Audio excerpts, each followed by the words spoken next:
ஆன்மீக தமிழ் அன்பர்களே நண்பர்களே, உங்கள் அனைவருக்கும் தமிழ் யூடியூப் சேனலின் இனிய தமிழ் வணக்கம்.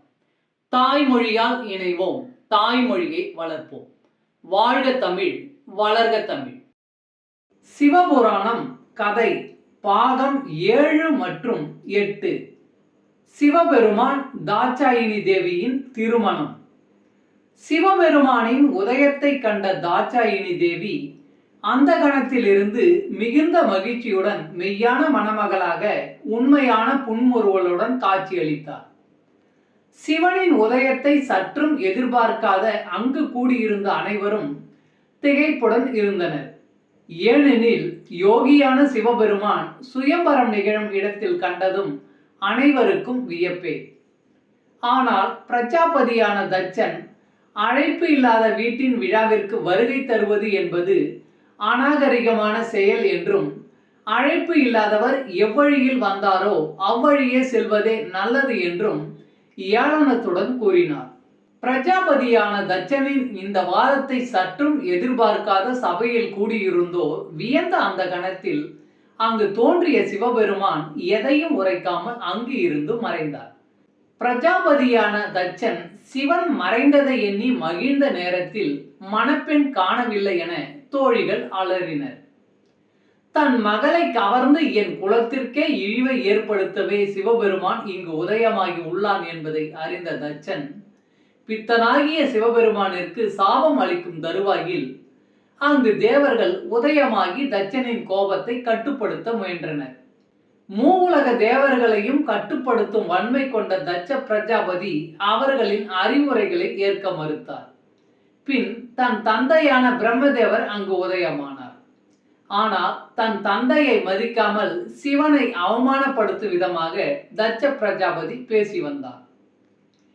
தாட்சாயினி தேவியை கவர்ந்த சிவபெருமான் தான் வாழும் இடமான கைலாய மலைக்கு அழைத்து சென்றார். அங்கு சிவபெருமானுக்கும் தாட்சாயினி தேவிக்கும் சிவபெருமானின் வாழ்விடத்தில் திருமணம் நடைபெற்றது. சிவனுக்கும் தாட்சாயினி தேவிக்கும் திருமணம் நிகழும் அந்த கண்கொள்ளா காட்சியை பிரம்மாவும் விஷ்ணுவும் தன் மனைவிகளுடன் வந்து தரிசித்து சென்றனர். இவ்வேளையில் யாருடைய அறிவுரைகளாலும் சாந்தி அடையாத தட்சன் திருமாலை வணங்கி தன் மனக்குறையை கூறி வேண்டிக் கொண்டிருந்தார். அங்கு திருமால் உதயமாகி தட்ச பிரஜாபதிக்கு காட்சி அளித்தார். திருமாலை கண்ட தட்சன் எழுந்து பணிந்து நின்றார். பின் திருமால் உன் மனக்கவலையை யான் அறிவேன் என்று கூறினார். அதற்கு தட்ச பிரஜாபதி அனைத்தையும் உணர்ந்த பரம்பொருளே, அந்த பித்தனான சிவபெருமான் என் மகளை கவர்ந்த பொழுது நீங்கள் அங்கு தோன்றி உங்களின் பக்தனுக்கு ஏற்படும் துன்பத்தை தடுத்திருக்கலாம் என்று கூறி திருமாலிடம் முறையிட்டார். காக்கும் கடவுளான திருமால், தாட்சாயினின் பிறப்பை பற்றி நீர் அறிவீர் என அறிவோம் என்று தட்ச பிரஜாபதியிடம் கூறினார். உண்மையை அறிந்த நீர் அதை நடக்கா வண்ணம் இருக்க எவ்வளவு முயன்றாலும் அது முடியாது. பரம்பொருளான என்னாலும் உண்மைக்கு மாறாக எதையும் செய்ய இயலாது. உன் தந்தையான பிரம்மதேவரின் அறிவுரைகளை ஏற்காமல் நீர் இழைத்த பிழையாலே இந்நிகழ்வானது அரங்கேறியது. ஆணவமின்றி உன் மகளான தாட்சாயினி தேவியை சிவபெருமானுக்கு மனமுடித்து கொடுத்திருந்தால் இந்நிகழ்ச்சியானது அரங்கேறாமல் இருந்திருக்கும் என கூறினார். தான் அன்புடனும் பக்தியுடனும் வணங்கும் திருமாலிடமிருந்து உதிர்ந்த வார்த்தைகளால் எதையும் அவமோதித்து பேச இயலாமல் அமைதியாக நின்றார் தட்ச பிரஜாபதி. தாட்சாயினி தேவியை கொல்ல சென்ற அசுர வீரர்கள் தோல்வியுடன் வந்ததை கண்ட தாரகாசூரன் சினம் கொண்டு அவர்களை அழித்தான். தன்னுடைய அழிவு காலம் நெருங்கிவிட்டது என்று அஞ்சி நின்றான். இதற்கு தீர்வு கூற நம் குருவான சுக்கராச்சாரியாரை காண விரைந்தான் தாரகாசூரன். சிவபெருமானையும் தாட்சாயினி தேவியையும் திருமண கோலத்தில் கண்டவர்கள் தம் பிறவி பலனை அடைந்ததாக எண்ணினார்கள். மூவுலகத்தில் உள்ள தேவர்கள் கைலாய மலையில் திருமண கோலத்தில் இருக்கும் சிவபெருமானை காண விரைந்தனர். திருமால் அருளிய அறிவுரைகளால் தான் செய்த பிழையை அறிந்தாலும் ஆணவத்தால் அதை உணர மறுத்தான் பிரஜாபதியான தட்சன். தவம் மேற்கொண்டு இருந்த தனது குருவான சுக்கராச்சாரியாரை கண்டு பணிந்து நின்றான் தாரகாசூரன். தாரகாசூரனின் மனக்குழப்பத்தை அறிந்த சுக்கராச்சாரியார் நீர் கொண்ட மனக்கவலையை அறிவேன் என்றும் நம் இனம் செழிப்புற வேண்டி இந்த தவநிலையை மேற்கொண்டு உள்ளேன் என்றும் தன் தவம் நிறைவேறும் வரை அமைதியுடன் இருக்குமாறு கூறி பின் மீண்டும் தன் தவத்தை மேற்கொண்டார். தனது குருவான சுக்கராச்சாரியாரிடமிருந்து ஏதேனும் உபயம் கிடைக்கும் என எதிர்பார்த்த தாரகாசுரனுக்கு ஏமாற்றம் மட்டுமே மிஞ்சியது. இனியும் ஏதாவது செய்யவில்லை எனில் தன் அழிவு நிச்சயம் நேரிடும் என தாரகாசுரன் அஞ்சினான். நாட்கள் கடந்தோடின. தன் அன்பு மகளான தாட்சாயினி தேவியின் பிரிவை தச்சன் உணர்ந்தான். செல்ல மகள் ஓடி விளையாடிய இடங்கள் மற்றும் தன்னுடன் உரையாடி கல்வி கற்ற இடங்கள் யாவும் தாட்சாயினி பற்றிய நினைவுகளை தச்சனுக்கு அதிகப்படுத்தின. பிரஜாபதியின் வருகை, தாட்சாயினியின் மகிழ்ச்சி. தாட்சாயினி தேவி தன் தந்தையின் சம்மதம் இல்லாமல் தன்னுடைய திருமணம் நிகழ்ந்ததால் தன் மீது தந்தை மிகுந்த கோபத்தில் இருப்பார் என்றும் தன்னை காண வரமாட்டார் என்றும் எண்ணினார். தான் விரும்பிய வாழ்க்கை அமைந்தாலும் தன் பெற்றோர்களின் ஆசிர்வாதம் இன்றி தன் திருமணம் நிகழ்ந்ததை எண்ணி மனம் வருந்தினார். தன் மனைவியான தாட்சாயனின் மன வருத்தத்தை அறிந்த சிவபெருமான் தேவியின் மனம் மீண்டும் வருத்தப்படாதவாறு நடந்து கொண்டார். அமைதியாக இருந்த கைலாய மலையில் பாடல்கள் பாடிய வண்ணம் இருந்தன.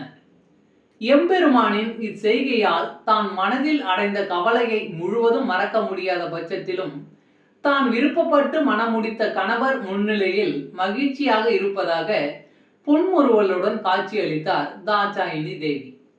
புன்முறுவலுடன் காட்சியளித்த தேவியை கண்ட எம்பெருமானான சிவபெருமான், தேவியே, இனி நாம் சம்பந்தப்பட்ட முடிவுகள் எதுவாயினும் சரியோ தவறோ அதை நீரே முடிவு செய்வாயாக என கூறினார்.